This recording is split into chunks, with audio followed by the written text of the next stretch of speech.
স্পষ্ট হয়ে যাচ্ছে। আমরা তরুণ প্রজন্মের প্রতিনিধি রয়েছি, আমাদেরকে আপনি বলুন, আমাদেরকে দায়িত্ব ভাগ করে দিন, আমরা আপনাকে সহযোগিতা করতে প্রস্তুত। আমরা আপনি যেখানেই যেতে বলুন না কেন, বাংলাদেশের যে জেলায় হোক আমরা সেখানে যেতে প্রস্তুত। কিন্তু আমরা যে দ্রুততম সময়ে কিছু জিনিস প্রত্যাশা করি, আমরা একটি ফান্ড প্রত্যাশা করি। দিন শেষে যতই সরকারি মেডিকেল হসপিটাল আসলে বলা হোক যে সব কিছু ফ্রি, খরচ একটি রয়েছেই। ওই খরচটি অনেকের জন্য বেয়ার করা টাফ হয়ে যায়।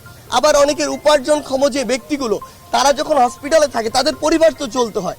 সো সেই জায়গা থেকে আমরা মনে করি যে দ্রুত অন্তর্বর্তীকালীন সরকারের পক্ষ থেকে হোক কিংবা সামগ্রিকভাবে একটি ফাউন্ডেশন যেটি করার কথা বলা হচ্ছে, সেই ফান্ডটি করে যারা এখন আহত ভাইরা কাতরাচ্ছে বা আহত থেকে কিছুটা সুস্থ হয়ে বাসায় গিয়েছেন, কিংবা আমাদের যে ভাইরা শহীদ হয়েছেন, তাদের পাশে যত দ্রুত সম্ভব আমাদেরকে দাঁড়াতে হবে।